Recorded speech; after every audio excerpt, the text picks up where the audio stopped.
Yeah, yeah. Yeah, to kidding, trading, slaying, that's my way.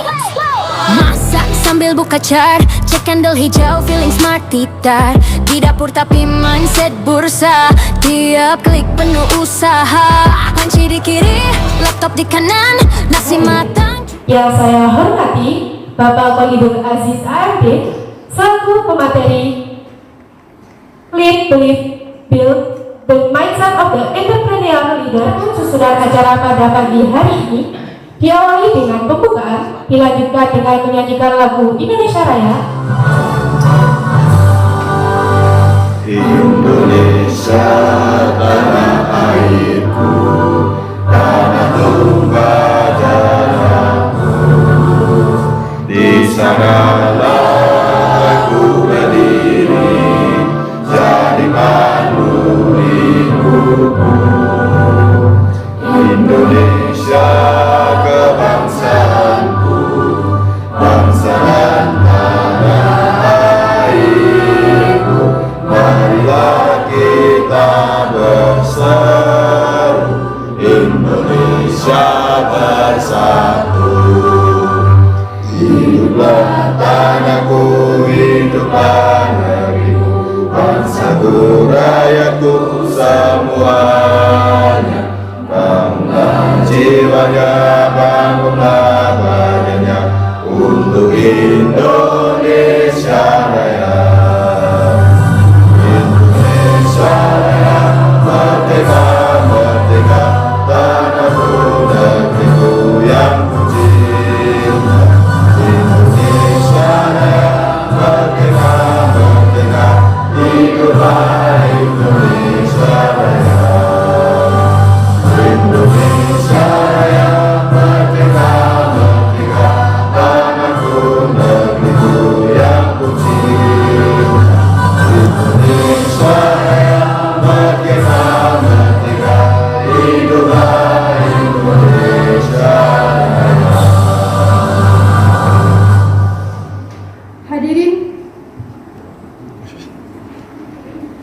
Hadirin dipersilakan untuk duduk kembali.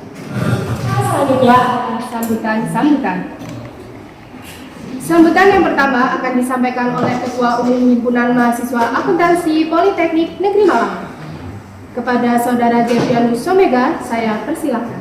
Assalamualaikum warahmatullahi wabarakatuh. Selamat pagi, salam sejahtera bagi kita semua. Sebelumnya yang saya hormati Ibu Rosi Abineza Puspita Jendra SPG Maka selaku dosen pembina kemahasiswaan Himpunan Mahasiswa Akuntansi Politeknik Negeri Malang yang pada hari ini masih berlalu hadir. Yang saya hormati Bapak Wahidul Aziz MD selaku pemateri Leadership and Entrepreneurship Training tahun 2025. Yang saya hormati Kak Riri Rahmawati selaku pemateri 2 yaitu terkait sosialisasi PMW. Yang saya banggakan teman-teman dari komisionaris dan juga adik-adik dari calon komisionaris Himpunan Mahasiswa Akuntansi Politeknik Negeri Malang yang berbahagia. Pertama-tama marilah kita panjatkan puji dan bersyukur atas kehadiran Tuhan Yang Maha Esa yang telah memberikan kita rahmat dan hidayah-Nya sehingga pada pagi hari ini kita semua bisa hadir dalam kegiatan Leadership and Entrepreneurship Training tahun 2025 dalam keadaan sehat walafiat. Pertama di sini saya ucapkan terima kasih banyak kepada Betul yang sudah berkenan menjadi pemateri kita pada pagi hari ini, dan pastinya materi yang disampaikan pada pagi hari ini adalah materi terkait bagaimana kepemimpinan dan juga gambaran umum terkait kewirausahaan. Nanti dari Kak Riri sendiri akan menyampaikan terkait sosialisasi PMW atau program mahasiswa berwirausaha, di mana di sini pastinya nanti kita akan menambah pengalaman lagi terkait bagaimana kita harus bisa pintar-pintar dalam berwirausaha. Selain itu juga bagaimana cara kita untuk bisa menambah ilmu terkait kepemimpinan untuk diri sendiri, untuk memimpin teman-teman kita yang ada.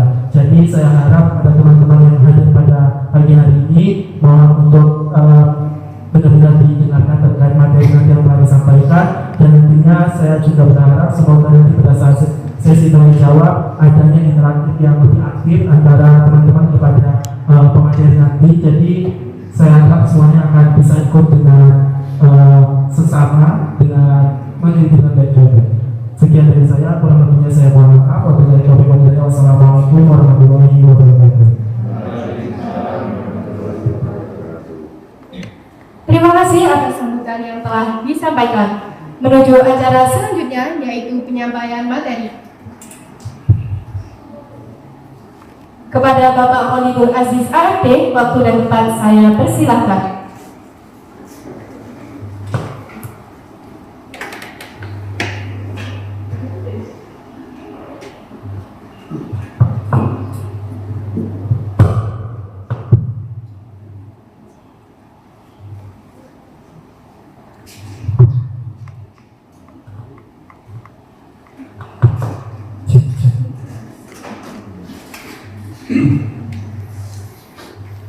Assalamualaikum warahmatullahi wabarakatuh. Selamat pagi semua.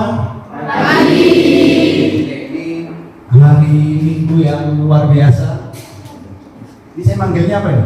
Kakak, adik, kakak apa adik? Oke. Ini wajah kita yang sumringah banget pagi hari ini.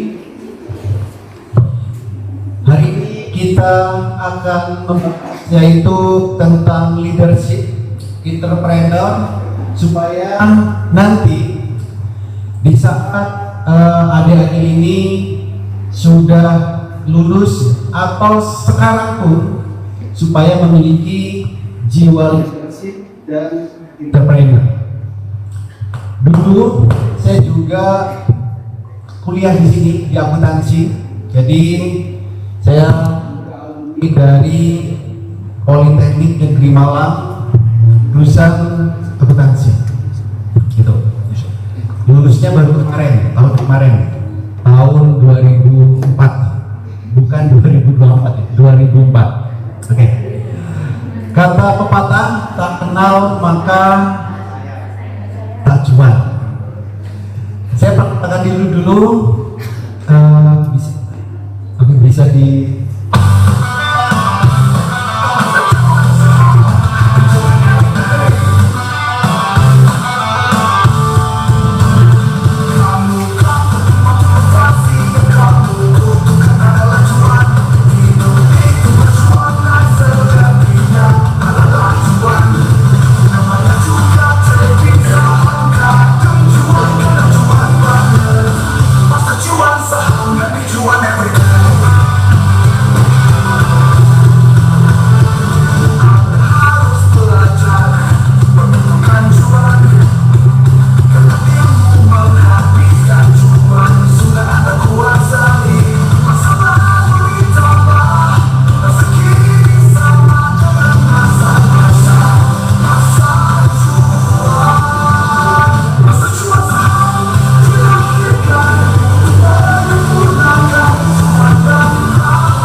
kalau nama lengkap saya itu Khalidul Aziz, gelarnya cuma satu, AM. Jadi gelarnya itu cuma dari Politeknik. Kalau di luar biasanya dipanggil Holy Aziz. Saya merupakan founder dari Cuan Saham. Dan saat ini saya baru menulis 2 buku. Ini kebetulan tentang saham, ya. Ada buku Pemula Bisa Juara, ada buku Memulai dari Nol, dan saya juga konseptor dari asisten IAI Saham. Termasuk juga saya merupakan salah satu pembicara di media-media nasional. Jadi nanti kalau melihat TV, ya, baik itu Metro TV, TV ataupun Kompas TV, mungkin nanti ada wajah saya di sana, gitu. Dan dari sinilah, dari gedung akuntansi inilah saya memulai semuanya ini, baik itu membuat perusahaan, jadi entrepreneur, jadi wira swasta, bidang pasar modal. Jadi saya memiliki usaha itu di bidang pasar modal. Ada buku yang sudah saya terbitkan, nanti saya bagikan beberapa tadi ya. Nanti beberapa bisa dapat buku saya. Dan yang paling menarik saat ini terutama game ini itu tidak asing dengan yang namanya AI. Saya juga membuat sebuah tool yaitu asisten AI saham. Tentunya karena adik-adik di sini ini saat ini lagi konsen di akuntansi.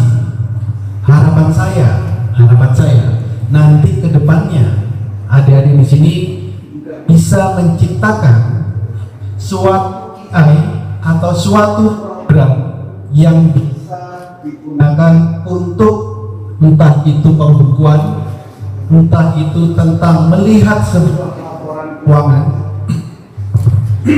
mulai dari awal sampai akhir gitu. Dan itu saat ini itu tidak susah untuk dilakukan. Ya.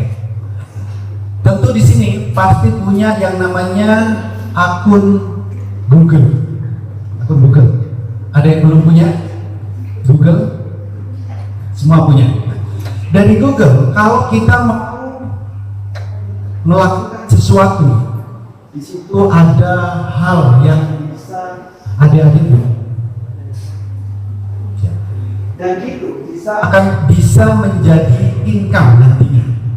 Nah ini nanti di akhir bagaimana walaupun sambil kuliah bisa mendapatkan income dari hal yang bisa kita lakukan itu, terutama ya, sesuaikan dengan bidang kita di akuntansi.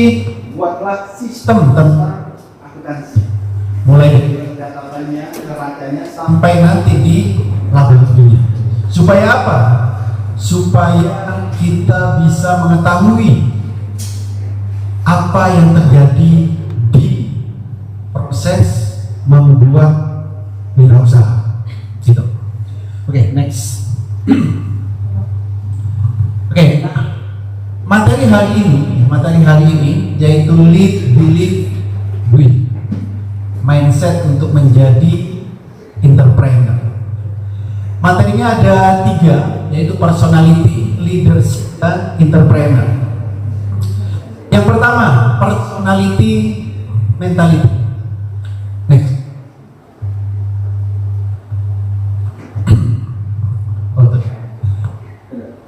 Tujuan dari seminar hari ini, yang pertama supaya memiliki mental yang tangguh menghadapi dunia kerja atau dunia bisnis. Saya yakin semua di sini nanti awalnya bekerja, apa yang diharapkan dari kerja itu gaji.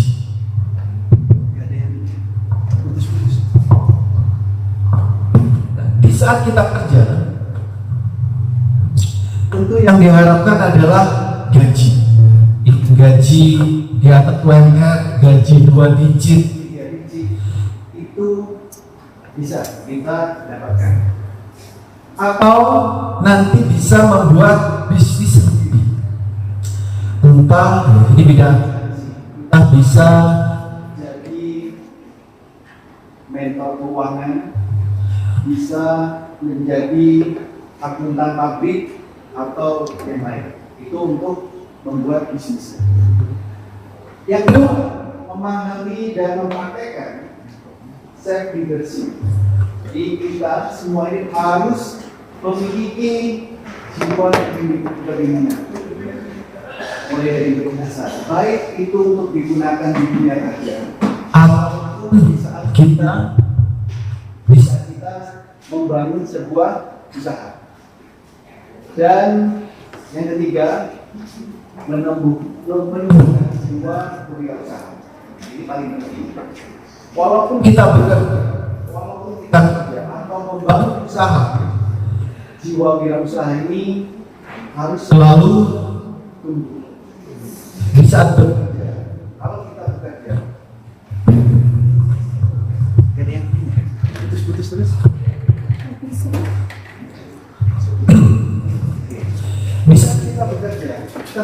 kita akan dituntut untuk memiliki ide-ide yang cemerlang untuk mengembangkan tempat usaha kita bekerja. Itu kan kita bekerja. Kalau kita mau buka bisnis, jiwa wirausaha ini kita juga butuhkan. Untuk apa? Mengembangkan bisnis yang kita jalankan. Betul. Oke, next. Ada pointer.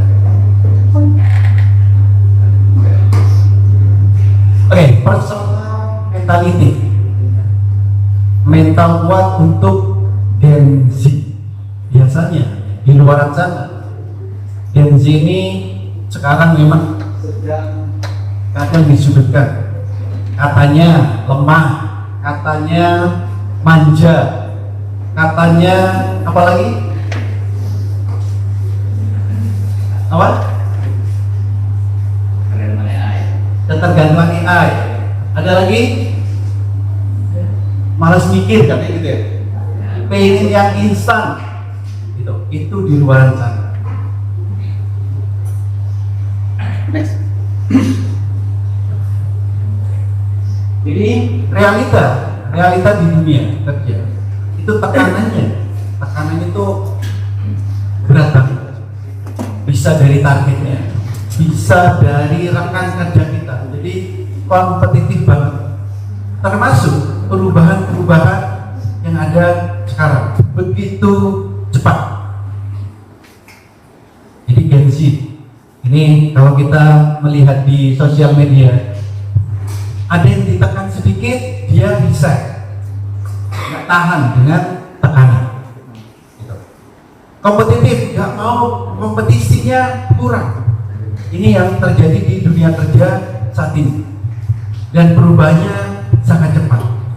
Tapi ada keunggulan dari Gen Z ini, bisa menyelaraskan dengan kondisi saat ini.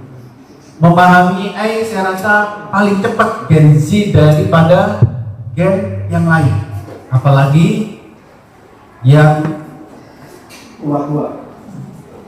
Ada yang bilang gaptek lah, bilang ini, bilang itu. Tapi Gen Z ini sebagai solusi sebenarnya. Kenapa? Karena semua pekerjaan saat ini itu bisa diselesaikan dengan cepat menggunakan AI.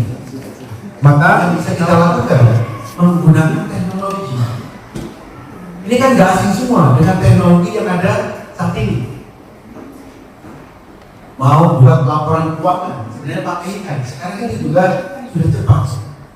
Tinggal kita ini yang ada di jurusan akuntansi bisa membuat sendiri.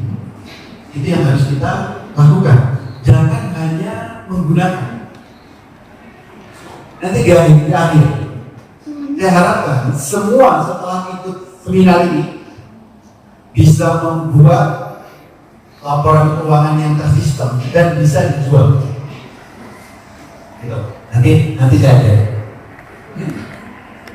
Next.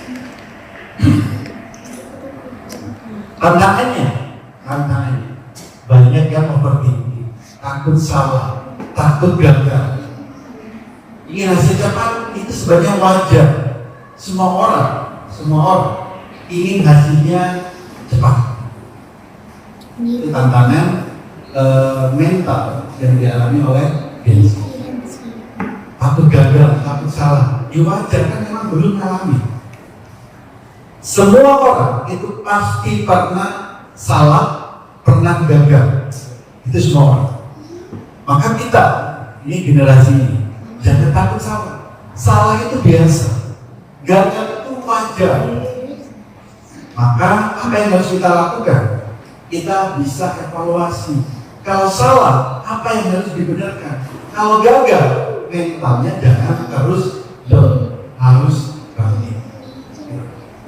Next. Mentalitas profesional. Jadi kalau dari mahasiswa ini harus jadi profesional. Jadi mental kita itu harus profesional. Apa sih profesional itu? Profesional itu adalah kita melakukan sesuatu itu nanti ada imbal hasilnya sesuai dengan apa yang kita lakukan. Kalau kita nggak ngapa-ngapain, jangan harap mendapatkan hasil kecuali dari yang dikasih orang tua. Tapi kan nggak mungkin ini mau dikasih orang tua selamanya. Nanti setelah lulus pasti harus jadi orang yang profesional. Entah tetap di akuntansi atau nanti di bidang lain. Tapi pasti ilmu akuntansi itu pasti akan selalu digunakan. Dari menunggu menjadi bertanggung jawab. Jadi jangan cuma menunggu untuk membentuk profesional. Itu jangan menunggu, tapi kita harus bertanggung jawab. Pertama, kalau kita memang di akuntansi, tentu tanggung jawabnya apa? Membantu, membuat misal UMKM, membuat laporan keuangannya, diajari, atau dibuatkan sistemnya. Dari takut gagal, kita siap belajar. Jadi apapun yang kita lakukan, nanti kalau mengalami kegagalan, jangan stuck. Tapi apa? Belajar lagi.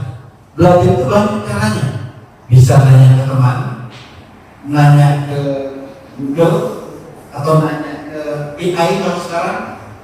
Itu adalah salah satu yang bisa kita lakukan untuk selalu siap belajar. Pasti akan banyak solusi. Tinggal kita terapkan dan lakukan sesuai yang kita buat konsep di awal.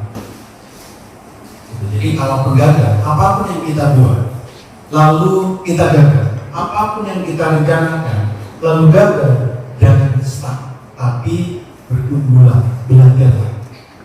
Nanya teman boleh, nanya ke dosen juga boleh, nanya siapapun itu gak apa-apa.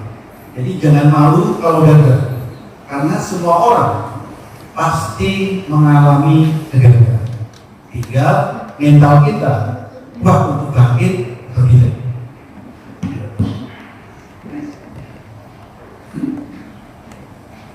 Nah ini growth mindset. Jadi kalau gagal, pasti kita ini bekerja berdasarkan data. Ada angka-angka yang selalu kita gunakan. Jadi kalau gagal, kita hitung berapa kali kita gagal. Nanti 10 kali kegagalan, 20 kali kegagalan, 1 kali sukses, itu akan berbalik. Tiap orang pasti memiliki jatah gagal ini masing-masing. Gak ada yang sukses terus, pasti ada yang gagal. Nah tapi ada satu keberhasilan, kegagalan sebelumnya itu pasti sudah terbayar. Jadi jangan takut gagal. Kita harus selalu bertumbuh.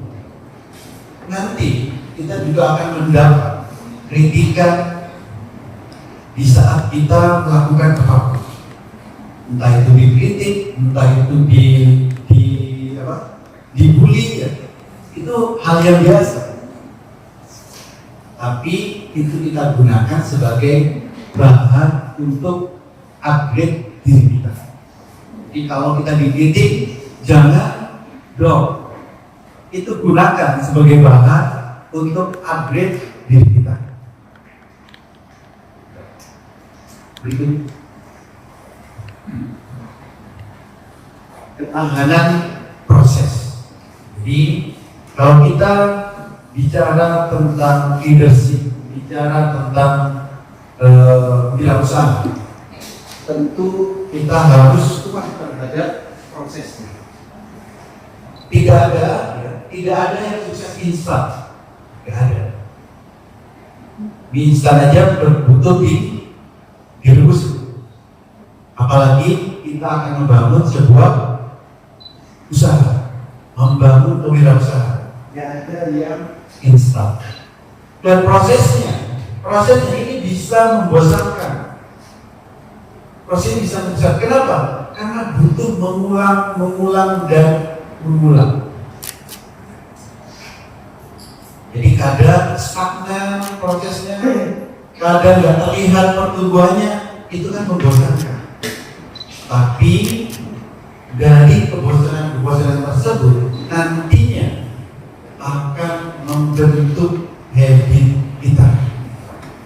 Contoh, siapa yang nggak bosan input transaksi setiap hari? Setiap hari input transaksi ya, ada pembelian, penjualan, apalagi bahan. Setiap hari dilakukan, bosan nggak? Pengennya kalau gitu, pengennya kan langsung lihat hasilnya ada. Padahal dari proses yang kita lakukan terus-menerus tersebut akan membuat habit kita. Ini dari bosan, ubahlah nanti menjadi sesuatu yang di luar kebiasaan. Jadi bosan itu karena kita lakukan terus, karena kita yang mengerjakan. Tapi di saat nanti Bapak sudah memiliki usaha, memiliki sebuah bisnis, Bapak akan tahu bahwa yang dilakukan misal oleh karyawan kita itu salah. Kita tahu. Kenapa? Kita pernah mengalami proses yang membosankan. Jadi, walaupun kita sekarang merasa bosan, input transaksi, penjualan, pembelian, tapi di situ kita akan tahu secara detail nanti di saat kita sudah memiliki bisnis sendiri. Oke, next. Jadi dari mental kita harus bangun sejak dini. Jadi kalau kita nanti dikritik, kalau nanti kita bosan, itu berarti kita sedang melakukan proses. Apapun yang sedang berproses itu biasanya bikin jenuh, biasanya bikin stuck. Tapi kalau kita bisa keluar dari situ, mental kita akan semakin bertumbuh. Saat kita bertumbuh, nanti akan mengalami lagi. Kenapa? Karena kita itu sudah sedang update. Jadi kalau sekarang kita dikritik, kadang ada yang nggak mau sosialisasi, ada yang nggak mau ngobrol sama temannya, ada yang bilang malu, ada yang bilang begini begitu. Padahal apa? Yakin sesuatu salah, dikritik, akhirnya nggak mau melakukan apa-apa. Jadi kalau nanti adik-adik di sini mengerjakan sesuatu dan itu gagal, jangan down. Tapi apa? Evaluasi supaya apa? Mental kita tetap kuat. Oke, berikutnya tentang leadership, membangun jiwa kepemimpinan. Jadi mahasiswa ini harus memiliki leadership dari diri kita. Leadership ini digunakan baik kita nanti di saat bekerja atau sedang membangun usaha. Jadi leadershipnya bukan berarti harus manajer, bukan. Ini jiwanya, jiwa leadership, bukan jabatannya. Nanti harus direktur, bukan itu. Di saat kita awal bekerja, entah itu nanti jadi staff, kita juga harus memiliki jiwa leadership, jiwa kepemimpinan, terutama untuk diri kita sendiri. Jadi tidak ada hubungannya leadership ini dengan jabatan. Ini hal yang berbeda. Apalagi kalau nanti memiliki suatu jabatan, entah itu di suatu perusahaan atau kita menjadi owner dari suatu usaha, leadership tentu dibutuhkan. Entah itu leadership dan untuk kepemimpinan diri atau leadership untuk mengelola manusia.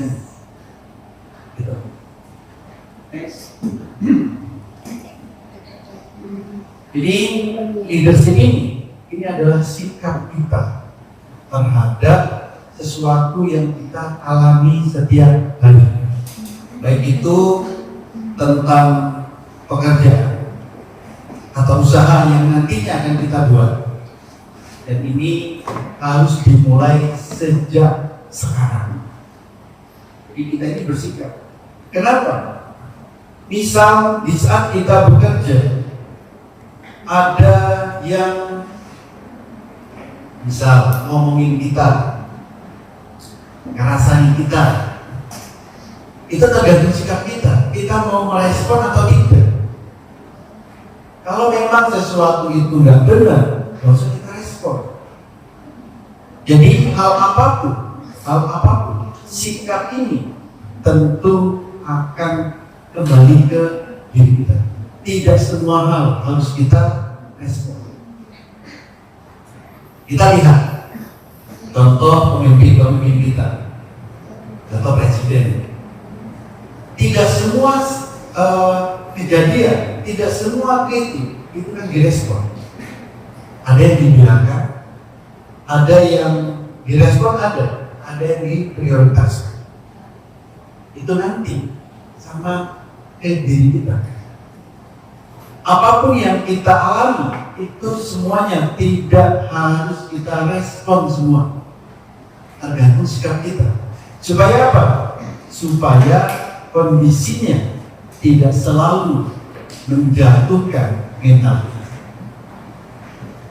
Jadi dibutuhkan leadership. Jadi kita harus memiliki sikap. Apakah mau merespon semua hal yang ada di kerjaan kita atau di usaha yang kita lakukan. Jadi mental leadership ini harus kita bangun sejak sekarang.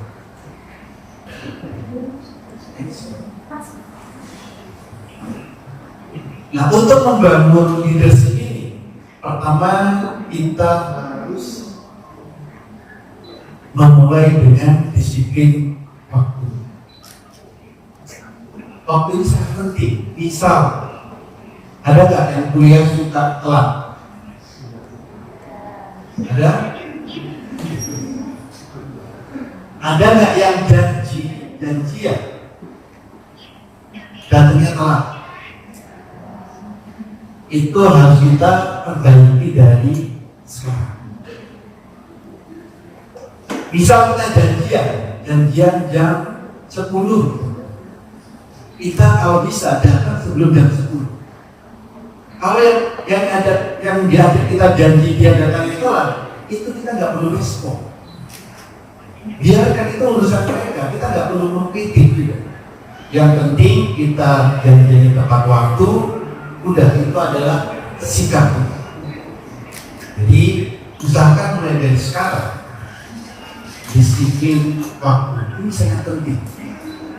Apalagi nanti kalau kita bekerja di suatu instansi, karena waktu ini akan sangat dihargai. Yang kedua, kita harus bisa mengelola emosi. Jadi emosi ini bergantung ke sikap tadi. Tidak semua hal harus kita respon. Tidak semua yang mengkritik kita itu kita respon. Kalau bisa, kalau kita mau merespon, jangan merespon yang frontal, tapi buatlah bulat. Jadi merespon itu nggak harus kita fight juga. Bisa juga kita merespon itu dengan cara bulat. Itu cara mengelola segitu. Nah, yang ketiga, konsistenlah pada nilai. Jadi dengan norma-norma, nilai-nilai yang berlaku, aturan-aturan yang berlaku, itu kita juga harus patuhi. Jadi supaya kita menumbuhkan jiwa kepemimpinan dari diri kita, disiplinlah waktu, kelolalah emosi kita, dan konsistenlah dengan aturan-aturan yang berlaku di mana kita berada. Next. Nah, ciri kepemimpinan masa depan, pertama kita harus memiliki keberanian untuk mengambil keputusan. Jadi jangan selalu menjadi monolog, tapi kita harus berani mengambil keputusan. Apa yang mau kita buat, apa yang mau kita lakukan.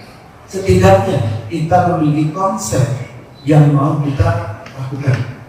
Misal, kalau kita mau buat sebuah usaha, kita sudah punya konsepnya, mulai dari awal sampai akhir. Konsepnya, jadi mulai dari membuat sampai proses terakhir. Dan ini kita harus berani ambil keputusan. Jangan selalu bergantung orang lain. Nah, dari keputusan yang kita buat, dari keputusan yang kita ambil, kita juga harus bertanggung jawab. Supaya apa? Supaya konsep yang kita buat ini bisa berjalan. Dan tentunya konsep yang kita buat tadi, misal kita mau buat suatu usaha, tentu nanti tidak akan berjalan dengan mulus. Nah, di situ kita harus mau belajar. Sama halnya, kalau nanti kita bekerja di suatu instansi, kita juga harus bisa ambil keputusan. Ini para akuntan ini akan memegang angka. Ini harus berani ambil keputusan. Dari misalnya melakukan audit di sesi terakhir, itu harus ambil keputusan. Apakah keuangannya wajar? Apakah ada kebocoran? Itu harus kita ambil keputusan. Gak boleh kita yang mengaudit tapi yang ambil keputusan orang lain. Tidak. Maka dari keputusan yang kita buat, kita harus tanggung jawab. Angka-angka ini sangat luar biasa. Para akuntan itu memegang peranan yang sangat penting di suatu perusahaan. Dan tentunya kalau nanti bisa kita bertanggung jawab, ada hal yang salah, maka kita harus belajar.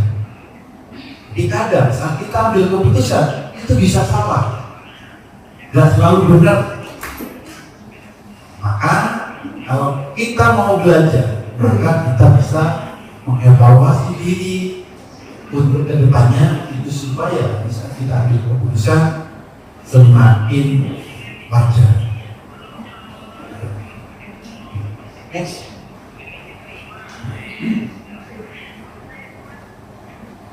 Nah, leadership untuk mahasiswa akuntan.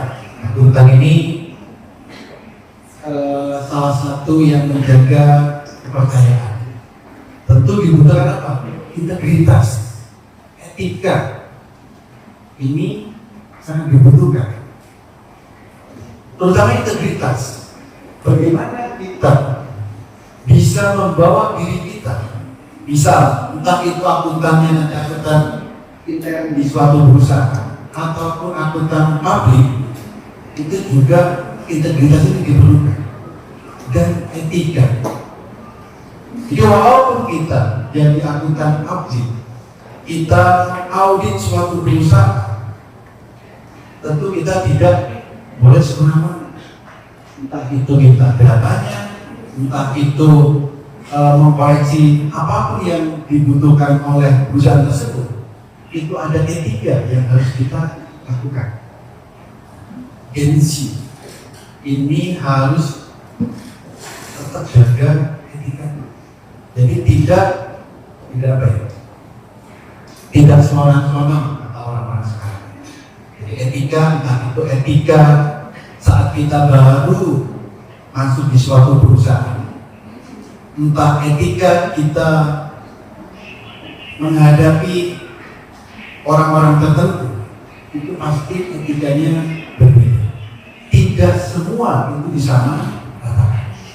Jadi leadership silakan nanti bangun dari diri kita. integritas itu kita harus lakukan. Jadi jangan kita suka misal membuli, entah itu di sosial media, entah itu di dunia nyata. Kalau di sosial media, kalau kita hobi kita itu membuli, menyerang, di sana nanti jejaknya ada. Itu juga salah satu integritas yang harus kita jaga. Jadi karena kita sebagai akuntan, terutama di akuntansi, itu yang harus kita jaga adalah integritas. Tentu etika ini juga sangat penting.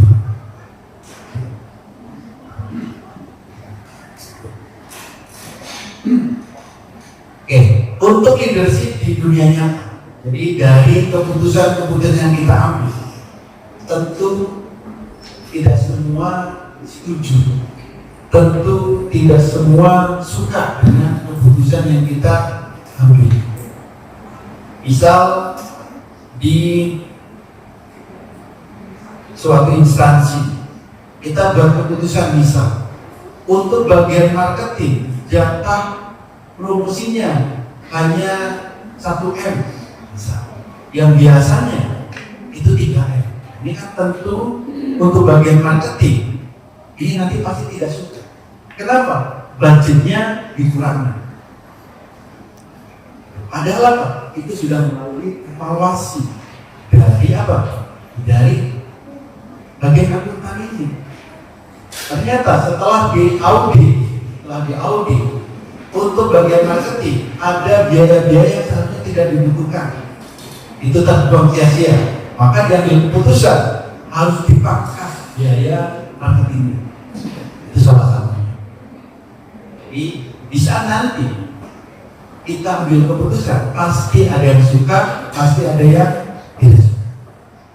Tapi tetaplah fokus pada nilai.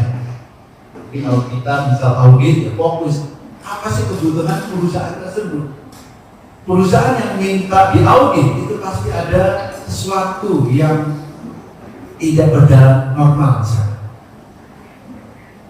Jadi kita harus selalu mengikuti pada nilai-nilai yang ada di perusahaan.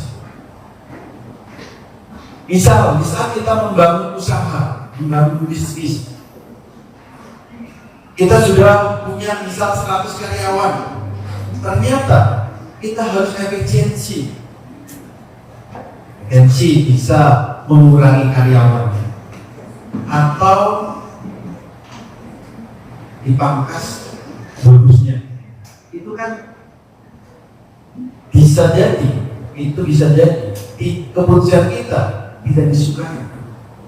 Jadi apapun nanti yang kita buat dari keputusan kita, itu pasti ada yang suka, ada yang tidak. Tapi tetap fokuslah pada nilai supaya apa? Bisa kita di instansi tersebut, instansinya itu tetap selalu bertumbuh. Next. Nah, untuk entrepreneurship, jiwa perusahaan, ini untuk akuntansi. Jadi mahasiswa akuntansi ini akan memiliki banyak peluang. Jadi bukan batasan di akuntansi. Jadi jangan berpikir bahwa di akuntansi itu nanti jadinya akan di akuntan hanya berfokus di bagian keuangan. Tidak.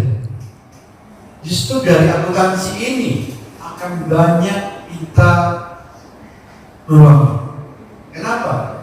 Karena pertama dari angka laporan keuangan, kalau nanti kita jeli, itu bisa menghasilkan hal yang baik.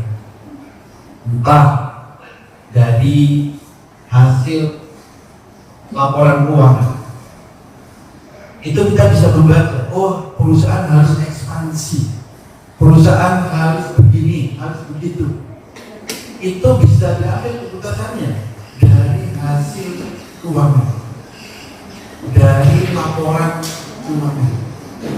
Untuk mengembangkan sesuatu, untuk mengembangkan perusahaan, itu keputusannya harus diambil dari laporan keuangan suatu instansi atau perusahaan.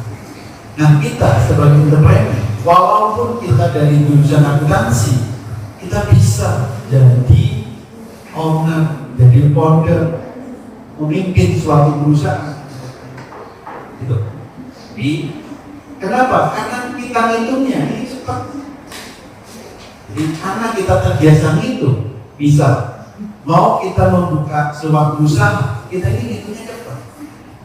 Oh, biayanya sekian, nanti hasilnya sekian. Itu kan kita ngitungnya cepat. Beda dengan yang tidak biasa ngitung. Memang saat ini yang kita itu cuma angka, nggak ada uangnya. Benar nggak? Bosan nggak ngitung cuma angka, nggak ada uangnya? Bosan. Mending ngitung uangnya, hitung angka, tapi kita ada uangnya. Walaupun misal nominalnya masih jutaan rupiah, masih puluhan rupiah, itu kan menyenangkan. Daripada ngitung ratusan juta, miliaran, tapi cuma angka. Ini jiwa-jiwa ini, jiwa entrepreneur ini, kita harus bangun mulai sekarang. Dan harus ada sesuatu yang kita lakukan. Jadi jangan cuma ngitung, tapi ada sesuatu yang bisa kita lakukan. Next.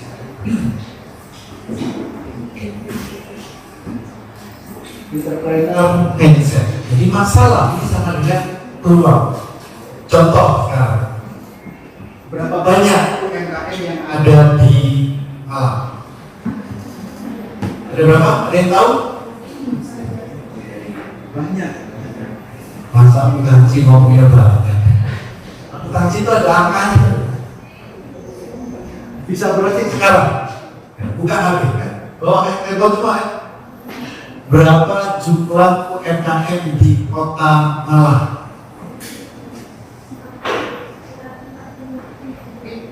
40.000 unit usaha, pertumbuhannya sangat pesat. 5 tahun lalu UMKM itu baru 26.000, sekarang sudah 40.000. Apa yang kita pikirkan dari adanya 40.000 UMKM ini? Kita sebagai mahasiswa akuntansi ada peluang apa di situ?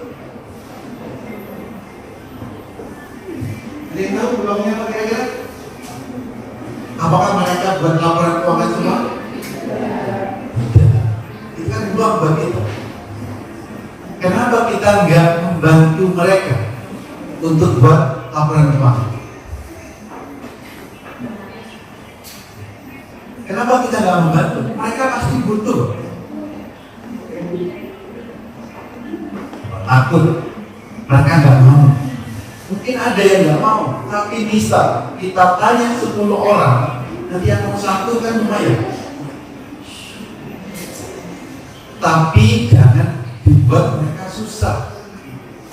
Maka kita harus membuat yang namanya sistem. Cara termudah,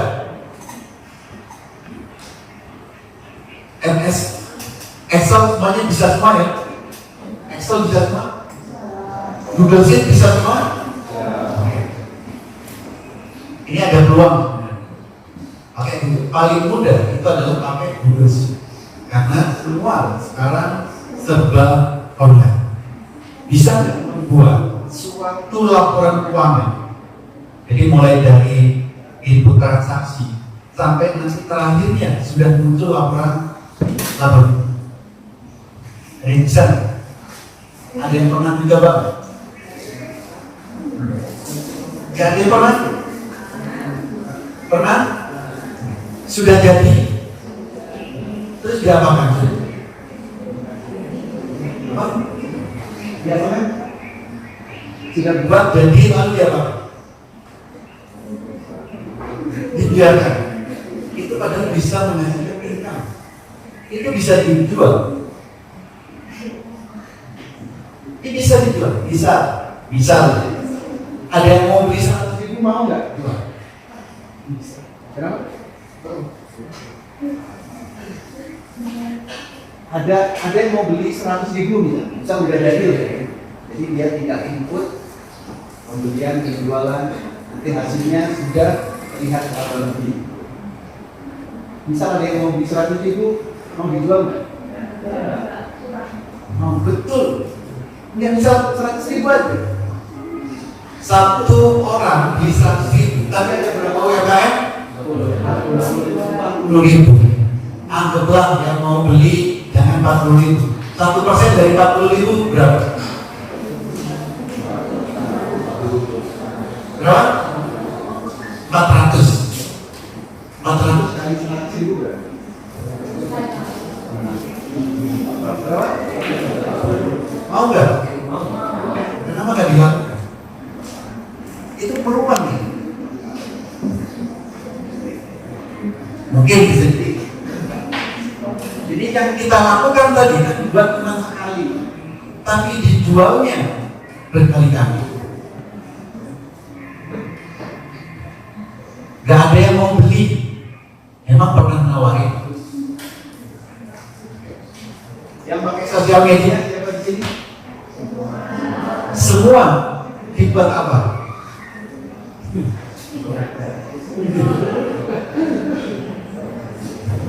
Ini menarik ya. Yang sudah buat dosit Itu kan paling mudah dilakukan dan paling mudah diakses. untuk menjual ada sosial media, tinggal nanti menjualnya misal di Facebook ada place Di sana itu kan tempat para UMKM. Coba tawarkan di sana dengan bahasa yang mudah dipahami. Jadi misal buat laporan keuangan tinggal input penjualan pembelian, hasilnya langsung terlihat. Itu akan membuat orang mau, apalagi mau ngajarinya mulai dari input sampai nanti membaca hasil. Jadi ngajar gimana kalau yang beli orangnya di luar pulau, kan ada yang Zoom sekarang, kan bisa ngajarin pakai online. Jadi banyak sekali peluang-peluang yang bisa kita lakukan. Kalau nggak percaya, ini nanti browsing aja. Buat laporan keuangan, browsing itu aja. Habis itu pasti nanti akan banyak iklan yang akan nawarin tentang membuat laporan keuangan. Itu bisa kita tiru. Itu peluang kita. Gak usah banyak-banyak misal kita jual 100.000 sehari bisa laku 1 aja. Berarti sebulan berapa? 30. Cukup nggak buat sebulan 3 juta? Belum lagi dari orang tua. Jadi kita dari akuntansi ini sebenarnya kalau kita mau melakukan sesuatu saat ini sudah bisa menghasilkan income. Kalau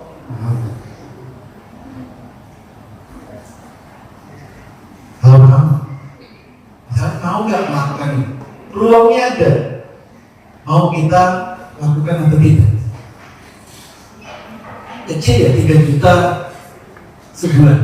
Kecil apa enggak? Besar. UMR Malang berapa sih? Ada yang tahu? Berapa? Berapa? 3,2. UMR Kota Malang itu 3.200.000. Ya, atau juga mau kerja digaji 3.200.000, atau mau buat sesuatu yang setidaknya kalau sehari bisa laku 1 cuma jual 100.000 sebulan 3 juta. Mau pilih yang mana? Mau kerja atau mau buat usaha? Kalau kerja hasilnya pasti. Kalau kerja itu pasti gajinya 3,2 setiap bulan. Aktivitasnya sama, pagi berangkat, sore pulang, maka setiap hari.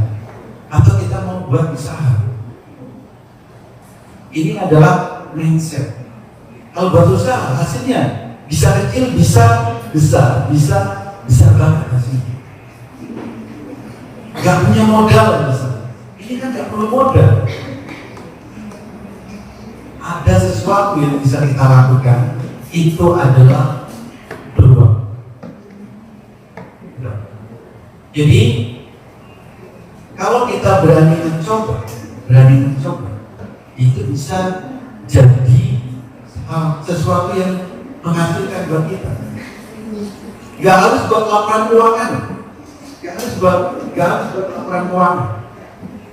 Tapi kalau bisa, karena backgroundnya di sini adalah akuntansi, pertama buat lakukan laporan keuangan, mulai dari proses input datanya sampai entah itu nanti neracanya, jurnalnya sampai laporan akhir. Itu saya rasa kalau mau buat juga nggak susah.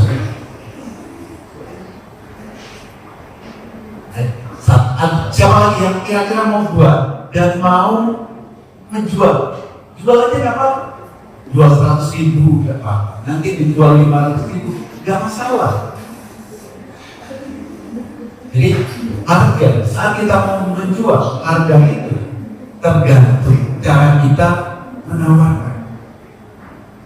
Jadi bisa, ini laporan keuangan siap digunakan. Bisa. Tapi saya gaptek, nanti diajarin. Itu adalah hal yang membuat nilai tambah.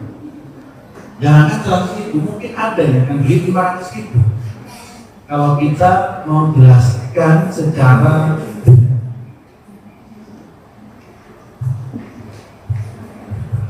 atau kalau nggak dari akuntansi atau ada yang suka ini shop, ada yang suka live ini nggak ada, ada yang suka live di bangun.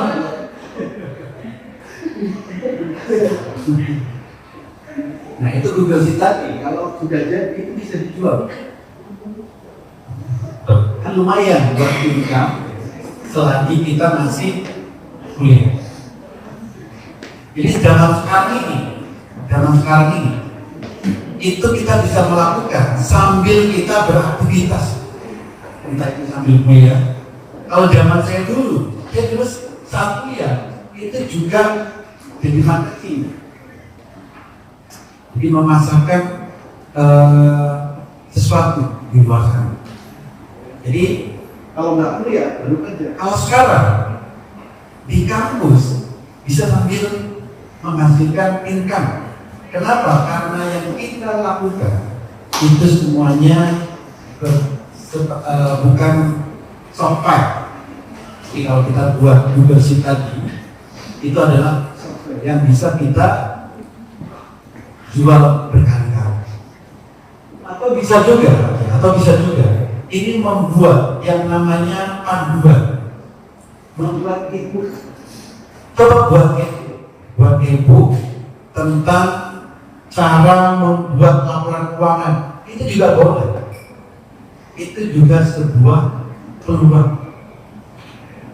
Jadi buatnya sekali, nanti dijualnya berkali-kali.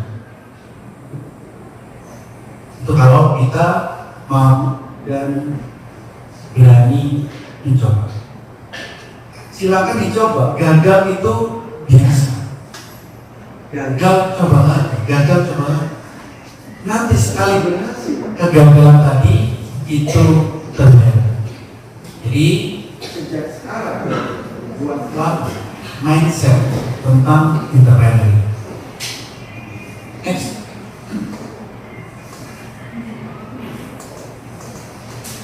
Nah, apa peranan akuntansi dalam wirausaha? Pertama, tentu akuntansi ini merupakan nadi dari suatu perusahaan untuk mengetahui perjalanan dari keuangannya, cash flow-nya, juga untuk mengetahui resiko apa. Itu bisa kita tahu dari akuntansi. Dan ada keberlanjutan bisnis. Jadi dengan membaca laporan keuangan kita bisa tahu labanya berapa, kalau ruginya berapa. Itu kita ambil dari laporan keuangan. Jadi akuntansi ini sangat luar biasa sekali kalau digunakan untuk wirausaha. Jadi kalau mau mengembangkan usaha, itu tentu orang-orang akuntansi ini sangat dibutuhkan. Next. Nah, karakter ini juga kita butuhkan. Karakter menjadi wirausaha yang aktif. Jadi entah itu nanti kita mau berbisnis, pasti kita harus tahan terhadap kondisi yang ada. Dan tentunya harus adaptif. Kita harus selalu beradaptasi dengan kondisi perekonomian yang bagaimana. Dan yang paling penting harus konsisten. Tidak ada keberhasilan itu yang secara instan. Pasti orang-orang yang berhasil itu melakukan secara konsisten.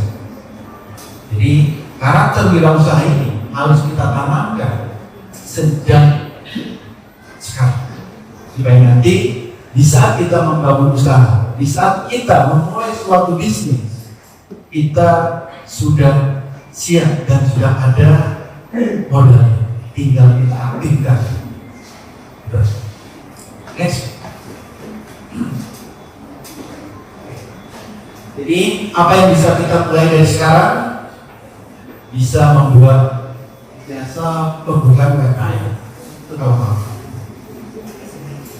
Tapi kalau kita hanya fokus ke satunya buat jasa pembukaan UMKM, kalau kita yang melakukan, waktu kita akan habis.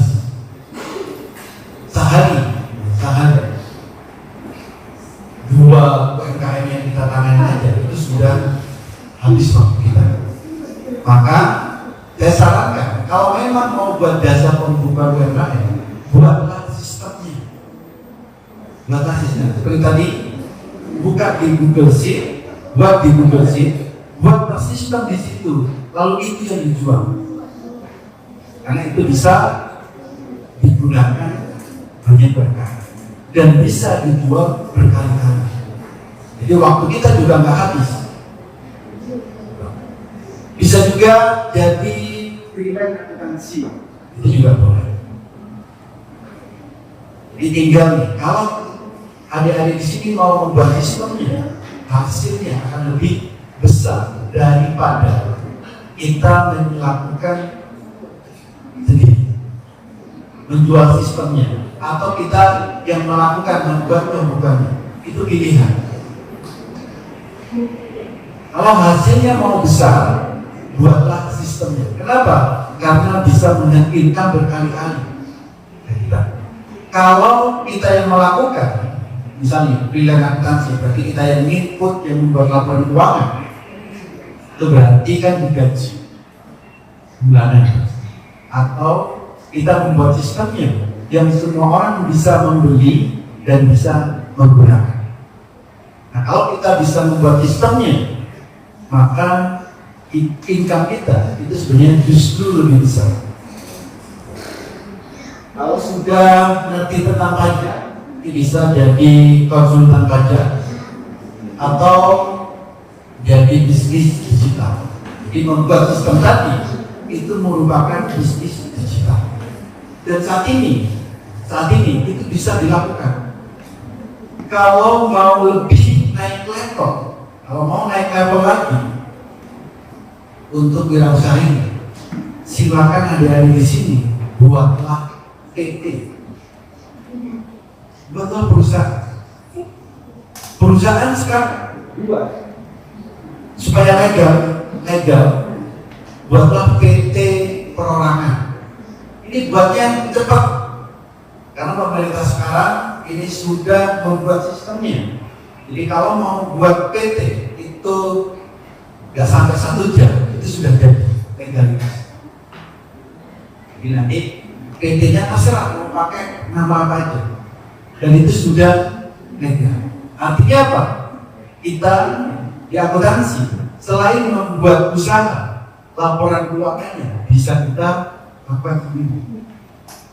Jadi kalau kita punya PT tadi, membuat perusahaan sendiri, walaupun PT-nya adalah PT perorangan, itu bisa kita gunakan untuk usaha. Itu sudah bisa, entah jual untuk bisnis digital, jual tadi sistem laporan keuangan tadi, itu bisa kita gunakan menggunakan PT yang kita buat. Biaya membuat PT itu cuma 50.000. Buat PT perorangan itu cuma 50.000. Kalau kita buat sendiri, nanti silakan buat sendiri, jadinya 50.000. Kalau di konsultan sana, konsultan yang membuat jasa itu, mereka jualnya berapa? 1 juta, ada yang 750, membuat PT. Nah, kalau kita sudah melakukan cara buat PT ternyata mudah, tinggal input, masukkan nik, nama PT-nya apa, dan SIUP-nya ada, NIB-nya ada, semuanya lengkap. Tinggal kita melakukan. Jadi mau memulai dari sekarang atau nunggu nanti setelah kita start, itu adalah pilihan saat kita membangun suatu usaha. Dan harapan saya, kalau bisa dan kalau mau, mulailah dari sekarang. Bisa nih, yang dimulai dari sekarang gagal, itu adalah pelajaran pertama memulai usaha gagal. Kita semua ini pasti akan memiliki jatah gagal masing-masing. Tidak semua langsung berhasil. Mending gagal sekarang, kita evaluasi, kita belajar lagi, habis itu bangun lagi, daripada nunggu gagalnya nanti. Sekarang peluangnya sangat besar.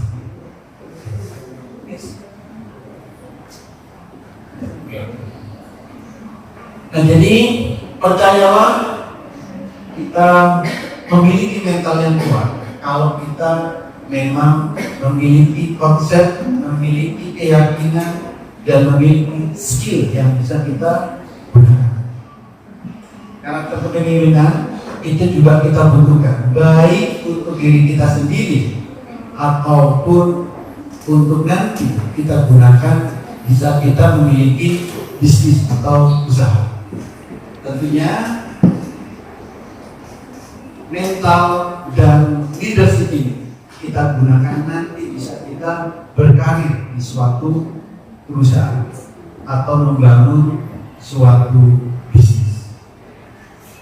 Jadi mentalitas kepemimpinan itu akan sangat kita butuhkan, baik nanti kita bekerja di suatu perusahaan ataupun kita membangun bisnis sendiri.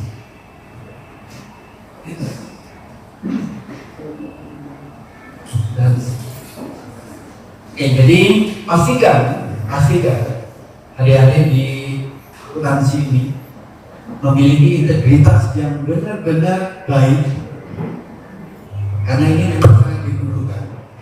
Dan percaya pada diri sendiri itu sangat penting. Mungkin sekarang kalau kita down, kalau kita sedih, masih banyak teman kita. Tapi nanti akan ada suatu momen, akan ada suatu masa di mana kita, di saat kita down, di saat kita jatuh, tidak ada yang nemenin sama sekali. Maka percayalah pada diri sendiri, bangunlah dari dalam kita sendiri, supaya apapun yang kita lakukan, apapun yang mau kita konsep, apapun yang mau kita rencanakan, itu bermakna untuk kehidupan kita di masa mendatang. Jadi integritas, mentalitas, dan pemimpinan bangunlah mulai dari sekarang. Dan kalau bisa, berbuatlah sesuatu mulai dari sekarang. buatlah suatu sistem dari sekarang. Setidaknya sesuaikan dengan budget kita. Akuntansi, buatlah dari sekarang sistem yang menurut adik-adik di sini bisa digunakan dan mudah digunakan.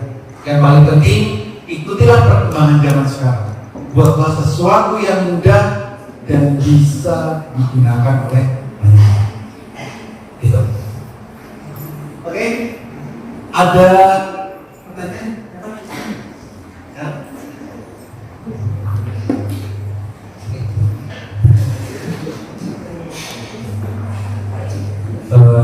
Perkenalkan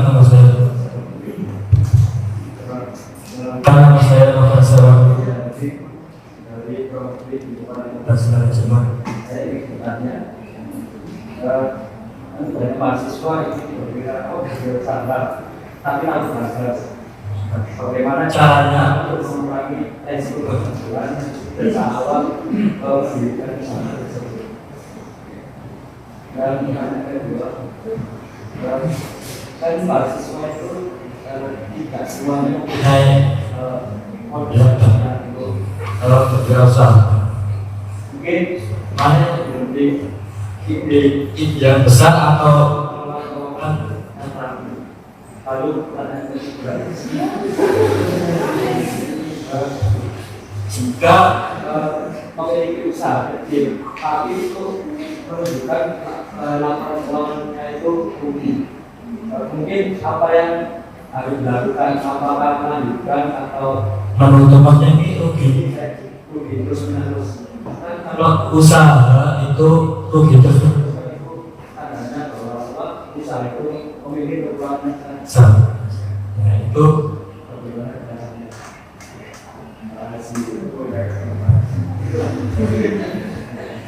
Oke, yang pertama tadi bagaimana membuat usaha. Jadi membuat apa tadi? Membuat usaha. Jadi untuk membuat usaha supaya resikonya kecil, maka buatlah usaha yang sesuai dengan keahlian kita. Apa yang kita bisa buat seperti itu. Jadi buat usaha itu bukan harus buat usaha yang besar, bukan. Harus sama modal, harus punya modal besar, enggak. Mau buat usaha, buatlah yang besar. Kalau takut resiko, berarti cari usaha yang resikonya kecil. Contoh, tadi buat sistem pembukuan, itu modalnya nggak ada. Benar nggak? Kita buat sistem di Google Sheet, mulai dari transaksi, awal transaksi, nanti jadi jurnal, sampai jadi laporan keuangan. Ini kan bisa kita buat tanpa modal. Jadi kalau dari sekarang mau buat usaha, cari usaha yang tanpa modal itu banyak. Tanpa modal itu bisa dari skill, contohnya akuntansi. Akuntansi, kenapa nggak buat sistem pembukaan? Itu yang nanti dijual. Inti dari semua usaha apapun itu, barang atau jasa, intinya adalah nanti di penjual. Produk yang kita buat, kita bisa menjual apa? Atau mungkin kita bisa buat, tapi nanti ada yang beli nggak? Padahal market di luar sana, misal UMKM aja, itu ada 40.000. Kita nggak perlu muluk-muluk 50% saja, 1%-nya aja. Jadi target market kita itu sudah luar biasa. Kalau masalah modal, kebanyakan kita ini selalu memikirkan modal di awal. Banyak yang punya modal besar banyak, tapi setelah usaha gagal. Kenapa? Karena tidak tahu secara spesifik usaha yang mau dijalankan. Maka saran saya kalau mau buat usaha, modal itu belakangan. Kalau memang nanti usaha yang kita buat ini bertumbuh, maka lancar peluang butuh dikembangkan, atau tetap? Itu yang paling penting. Kalau butuh dikembangkan, butuh modal nggak? Baru ditambah. Jangan ada modal dulu, baru berusaha. Tapi buatlah dari kecil dulu. Satu apa tadi? Dari modal. Yang ketiga apa?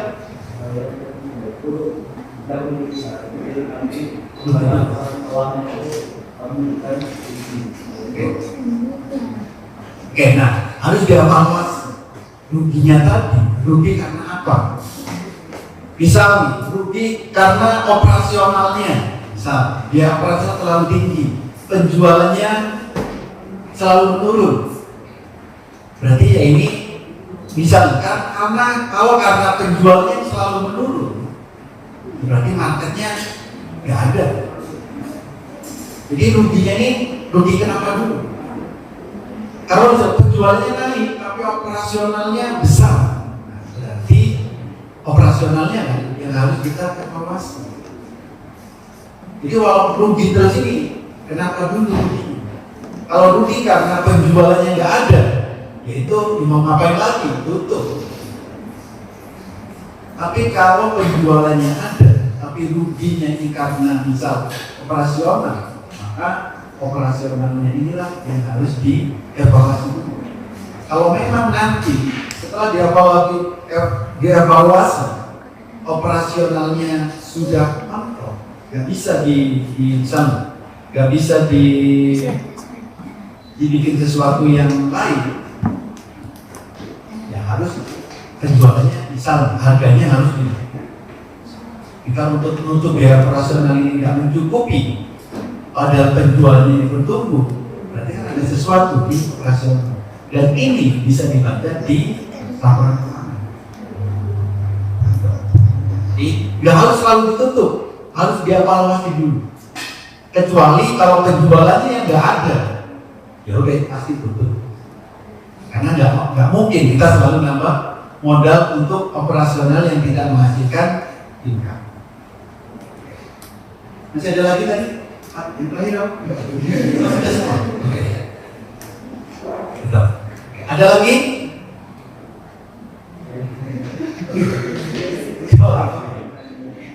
Ya udah dari sini dulu ya.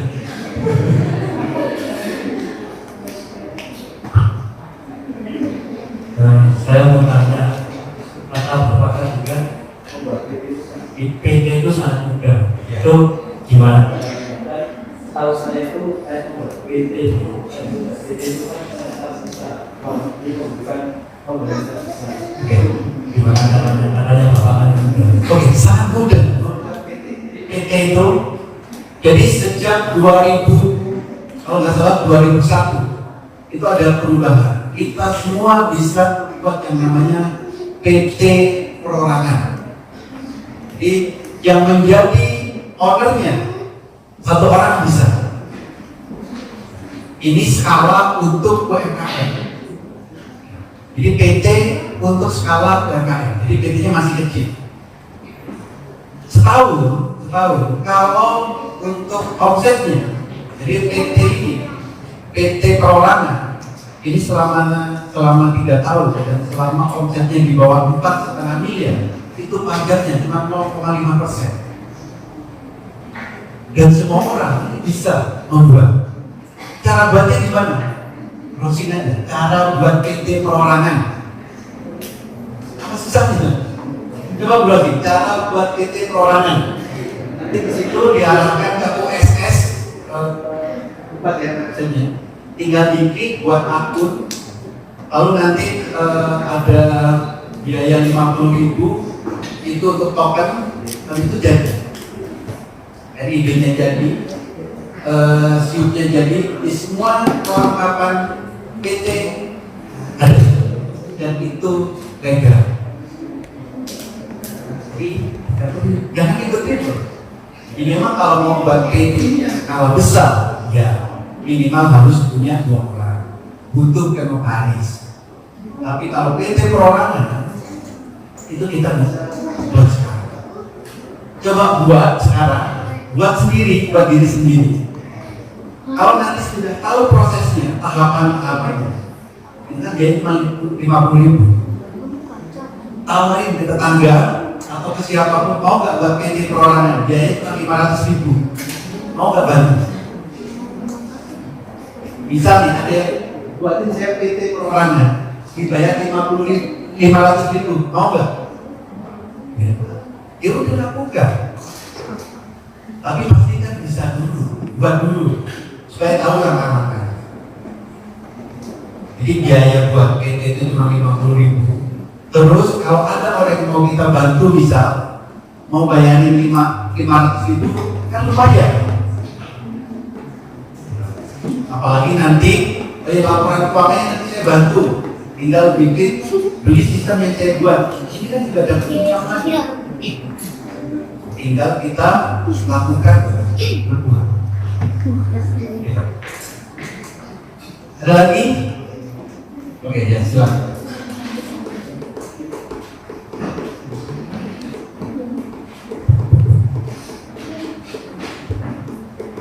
Terima kasih Pak. Sebelumnya pertama saya awali dari perjalanan saya.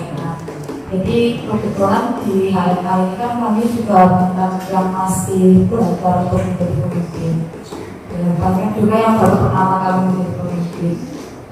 Dan sebelumnya itu kami lebih suka memperkenalkan semuanya sendiri. Kayak daripada kita harus dapat menjelaskan ke orang lain, saya bicara sendiri.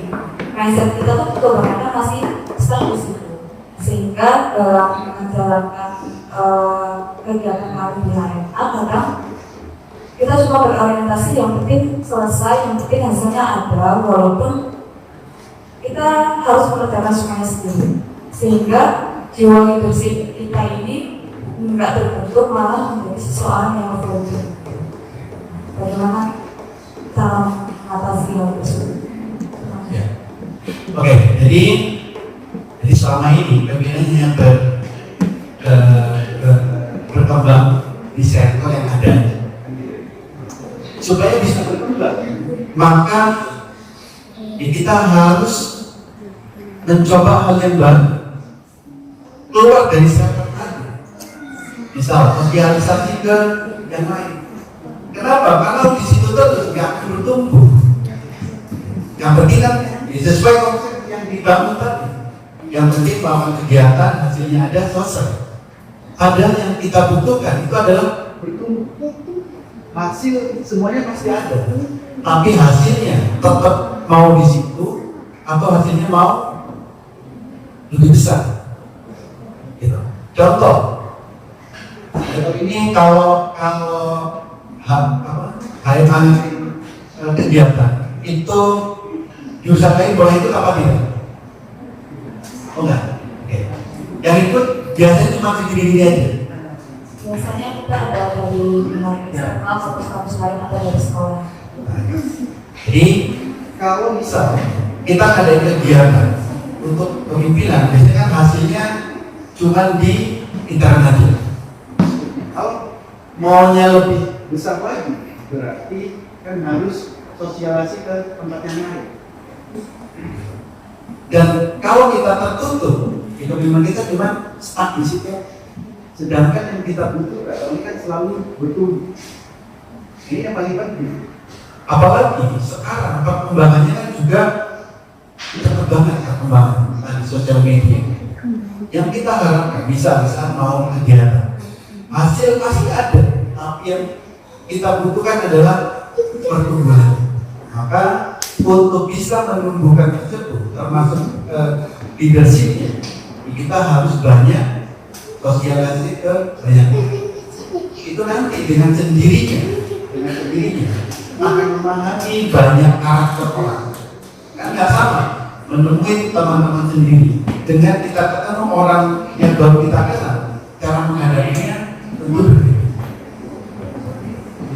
Jiwa leadershipnya di saat kita banyak ketemu dengan orang-orang baru yang punya pemikiran yang berbeda, leadership kita nanti juga akan itu bertumbuh, akan menyesuaikan, akan adaptasi.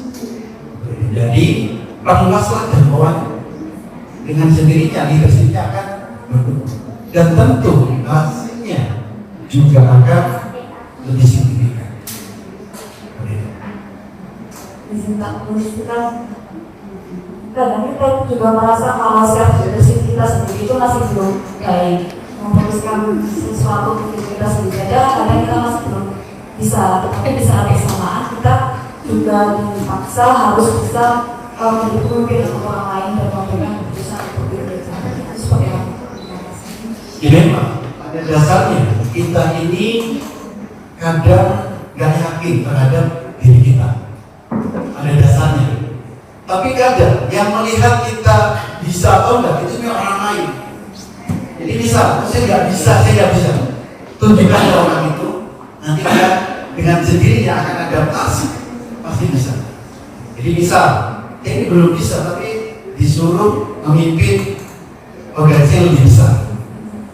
Kalau ditunjuk seperti itu, apalagi diminta, berarti orang lain ini sudah melihat kita itu punya mengenai itu. Tinggal kita mau respon itu dan mengadaptasi dengan kondisi yang ada, dengan lingkungan organisasi tersebut. Jadi misal contoh dari HMA yang lebih besar lagi apa? Organisasi yang lebih besar lagi? Misal itu saya nggak mau cuma di HMA aja, tapi misalnya ada banyak yang itu ke BEM, berarti orang ini punya kepemimpinan sebenarnya. Cuma kepercayaan karena dia nggak mau, kepercayaan dirinya dia aja yang belum dia tumbuhkan. Jadi kalau kita bisa disuruh mimpin organisasi yang lebih besar, itu artinya jiwa kemimpinan kita itu ada. Tinggal kita mau menumbuhkan lagi. Jadi kalau kita merasa nggak mampu, sebenarnya diri kita yang memprotek. Maka kalau bisa sudah ada yang menunjuk, mending lakukan. Takut salah itu hal biasa. Nanti tidak dievaluasi. Jadi kalau kita sudah dapat sinyal-sinyal itu, kita tidak lakukan. Adaptasi dan pastikan kita bisa mengikuti ritme untuk menjadi leader di organisasi.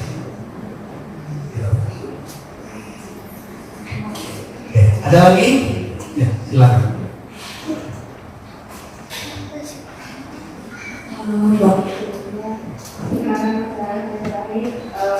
Dari proyek digitalisasi, bagaimana jika kita memiliki mentaliti yang bisa dibilang dengan kepercayaan diri dan yakin bahwa dia itu merupakan suatu yang tidak tanpa itu sebagai pemimpin, padahal dia sendiri itu kayak ingin sekali buat bikin bisnis, padahal dari orang itu tahu kalau dia sebagai bisnis itu ada, kalau dia itu juga punya modal, nah itu bagaimana? Terus langkah-langkah yang harus diambil agar dia benar-benar bisa melawan masalah mentalitinya dia seperti itu agar bisa mendirikan bisnis dengan baik. Jadi ini sebenarnya banyak terjadi saat ini. Dia nggak percaya diri tapi pengen punya bisnis. Gampang. Bisnislah tanpa harus menampakkan diri. Ini kita bisa punya usaha tanpa kita harus menampakkan diri, itu banyak yang dilakukan sekarang. Contoh, tergantung usahanya apa dulu. Jadi nanti kalau untuk usahanya itu kan banyak, bisa berupa jasa, atau perdagangan atau apapun itu. Contoh, kalau jasa, misalnya jasa, saya mau buat usaha, tapi saya nggak percaya diri untuk tampil di depan banyak orang. Padahal saya punya kemampuan dan saya ingin. Ini biasanya orang seperti ini adalah orang-orang introvert. Maka untuk bisa melakukan itu, silakan jasa, bisnis, bisa usaha, pelatihan. Buat pelatihan, buat sistem, kelihatan orangnya. Tinggal kita buat misalnya, buat pelatihan cara membuat laporan keuangan mulai dari 0 sampai jadi laporan keuangan misalnya. itu tinggal buat video, editnya, cara-caranya secara detail, jadi produknya itu kan tinggal dijual. Orangnya nggak perlu tampil. Kalau berupa barang, misal jualan apa? Kaos, barangnya kan ada. Itu kan tinggal diiklankan. Orangnya kan nggak perlu. Tinggal nanti cara pembeliannya bagaimana? Cara pembeliannya bisa lewat Shopee, atau kita buat web. Nanti di situ tinggal transfer, bisa. Tanpa harus orangnya tahu ini siapa orangnya. Konsumen nggak perlu itu. Saat ini, coba lihat iklan-iklan sekarang, produk-produk digital itu kita nggak tahu siapa yang jual. Tapi kita mau tinggal produk apa yang mau kita buat. Itu yang paling penting. Kita buatlah produk yang dibutuhkan saat ini. Bisnis digital itu sangat berkembang pesat. Siapa kemarin beli Google Sheet itu? Kita saya nggak tahu siapa yang jual, saya jual. Ada yang jual pelatihan, ada. Saya ikut. Dia cuma jual video aja. Tapi dia kan menghasilkan. Jadi saat untuk membangun bisnis itu kita nggak perlu, kecuali kalau kita maunya terlihat ya bisa. Misal kita orang yang introvert yang nggak mau ngomong sama orang, misal tertutup gitu, jadi kita buat bisnis digital itu saat ini yang sangat berguna dan bisa dilakukan di mana saja, kapan saja, dan oleh siapa saja. Ada lagi?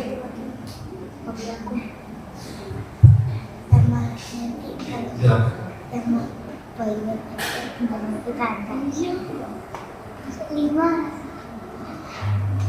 Baik, terima kasih. Perkenalkan, nama saya Sofira Permatasari dari Tahun Fungsionalis. Izin bertanya Pak, bagaimana strategi sebagai seorang mahasiswa dan juga sekaligus kembali bisnis yang sempat berkembang, namun seiring berjalannya waktu pendapatan akibatnya bersaing dan keterbatasan harga yang dibutuhkan oleh perusahaan itu sendiri. Terima kasih. Jadi ini jadi agen suatu perusahaan, reseller. Oke. Untuk jadi reseller, pendapatannya berkurang, pesaingnya banyak. Ini ya. Apa yang kita lakukan? Pertama berarti untuk meningkatkan penjualan. Pesaing itu sebenarnya kita nggak perlu pikirkan tentang pesaing. Kompetitor itu kita nggak perlu pikirkan kompetitor. Apa yang butuh kita lakukan? Value kita. Produk sama, value yang kita berikan itu berbeda. Orang akan milih yang value-nya begini. Jadi jangan buang-buang energi kita untuk memikirkan kompetitor. Kompetitor biarkan berjalan sesuai mereka sendiri, dengan strategi mereka, dengan konsep mereka. Biarkan, kita nggak perlu buang-buang energi di kompetitor. Untuk meningkatkan omset kita yang turun, value apa yang bisa kita berikan di situ? Bisa. Kalau resellernya produknya apa? Kira-kira baju, oke. Kalau misal produknya baju, persaingan banyak, iya. Baju apa? Kira-kira juga apa yang bisa kita tambahkan di situ? Pertama, misal untuk ukuran, kan kalau online ini atau offline, online ada. Di tempat lain baju cuma L ukurannya sekian, L sekian. Bisa nggak kita nambah kalau supaya lebih pas ukur badannya, supaya nanti bisa ngikutin sesuai baju yang kita punya. Jadi lebih spesifik, karena kadang kita beli sesuatu ukurannya, saya biasanya belinya L, ternyata saya beli L di toko itu kebesaran, maka pastikan nilai yang kita kasih itu benar-benar nanti bisa didapatkan persis. Itu bisa kalau baju. Lalu dari segi bahan, integritas bisa, karena banyak sekali. Bisa untuk iklannya bagus, barang yang datang gak sesuai, banyak banget. Ini pasti orang gak akan kembali. Nah, jadi pastikan yang kita jual itu nilainya, value-nya sesuai yang kita tawar. Itu termasuk ke integritas tadi. Nah, kalau untuk meningkatkan penjualan tadi dari segi value yang kita berikan, berarti yang berikutnya adalah promosinya jangan di tempat yang sama. Misal, biasanya hanya di TikTok, biasanya hanya di Instagram, biasanya hanya di Facebook, bisa di tiga. Cari saluran promosi yang lain. Misal, ngumpulin di WhatsApp, ngumpulin di Telegram, kan bisa. Jadi kalau yang kompetitor ini nggak usah dipikirkan, karena akan buang-buang energi. Tapi yang betul kita butuhkan adalah value-nya. Misal beli lalu nggak cocok, apa yang kita bisa lakukan sih? Entah ditukar, entah apa. Jadi value-nya kita tinggalkan. After sales-nya ini juga sangat penting. Jadi kalau memang ternyata nggak cocok, nilai apa yang bisa kita berikan di situ? Tentu kalau memang pelanggan tadi sesuai yang dia harap, pasti nanti akan kita. Tapi kalau sekali dia nggak cocok, produk-produk kita yang lain juga akan dikirim. Jadi kalau untuk meningkatkan karena komisinya turun, pertama value-nya ditingkatkan. Entah nanti caranya berbeda, entah after sales-nya atau pelayanannya seperti apa, satu. Yang kedua, tempat kita promosi itu juga harus ditambah. Supaya apa? Supaya market kita itu juga semakin besar. Ada lagi?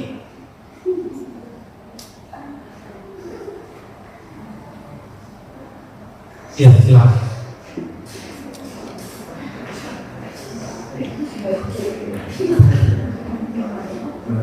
Saya ingin bertanya, katanya Bapak tersebut misalnya kalau mengenai rezeki, jangan saya skill apa yang harus kita sendiri paling ada. Yang kita skill apa yang tahan. Jadi kalau yang tahan lama, yang saya lakukan sekarang ini jadi cerita. Saya 2020 itu memulai usaha di bidang pasar modal. Itu modal saya hanya 500.000. Kenapa 500.000? Karena cuma punya uang segitu. 500.000 mulai. Jadi bisa dibilang kalau dibandingkan yang lain, ini sebenarnya nggak ada modalnya.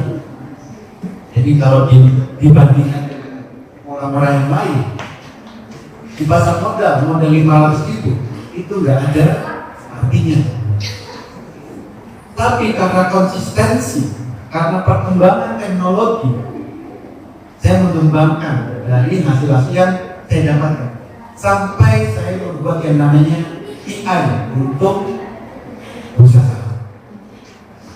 Kalau pertanyaan tadi, AI sekarang ini tanpa modal, lalu yang bertahan lama, belum ada. Kan AI masih baru. Apa yang bisa bertahan lama? Belum ada. Tapi apa yang bisa kita lakukan? Apa yang lagi tren saat ini? Lakukan itu. Tanpa modal. Sekarang mau buat video. Ya. Coba tanya. Sekarang ini, yang orang-orang yang punya usaha mau buat video yang tidak tahu tentang AI, mereka mau bayar mahal untuk buat entah itu video promosi, entah itu poster yang menarik. Kalau kita mau lakukan, kita bisa dapat itu. Jangan berpikir yang tahan lama dulu. Apa yang ada sekarang ini kita lakukan. Nanti untuk bertahan lama, ini sesuai dengan yang bisa kita lakukan setiap hari ini. Kita tambah modal. Jadi nggak selalu harus pakai modal. Baru nanti setelah kita tahu marketnya, baru kita akan tahu, oh ini bisa jangka panjang. Ini misalnya, saya sudah buat AI tentang sana. Awalnya bagaimana? Ya, saya coba-coba. Setelah saya tahu marketnya, maka saya berpikir, oh ini bisa untuk jangka panjang. Jadi untuk tahu jangka panjang, itu setelah kita nanti menjelajahi. Kita jawab, apa yang akan jangka panjang? Belum tahu. Belum tahu apa yang kita pikirkan. Jadi sebaiknya sekarang, apa yang bisa kita lakukan dengan AI ini? Pertama, bisa membuat yang namanya e-book. Ini debat, ini kan luar biasa. Bisa nggak buat e-book tentang akuntansi, tentang buat laporan keuangan, atau bisa menilai suatu perusahaan dengan AI? Buat e-booknya, jual. Jualnya masa mahal-mahal, jual aja. Kalau dia tidak ada, yang kedua, buat copywriting, sudah bisa. Buat video promosi, ini juga bisa kita lakukan. Ada banyak sekali. Nanti kalau mau dikembangkan, AI dengan kalau mau dikembangkan, ini yang baru saya pelajari, saya belum ngerti benar. Jadi untuk buat AI itu diintegrasikan dengan Google Sheet.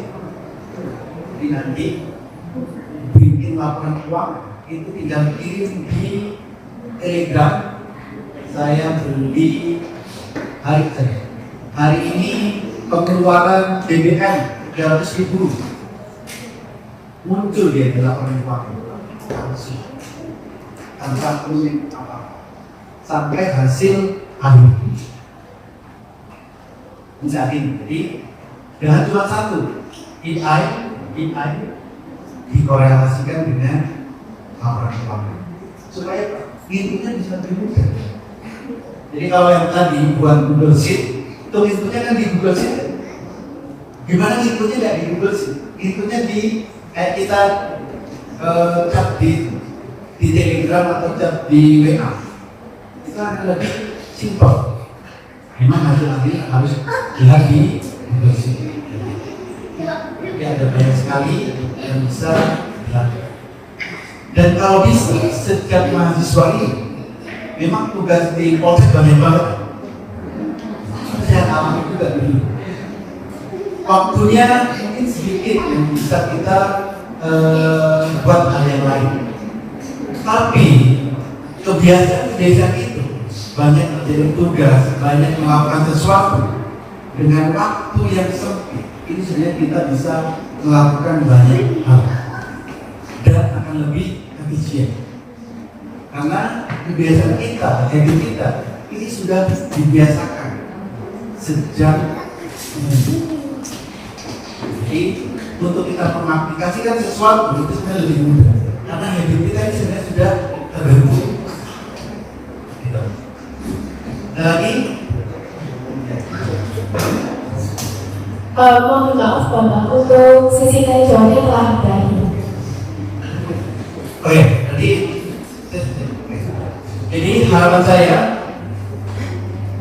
jangan cuma membuat konsepnya saja, ya, hanya membuat konsepnya saja.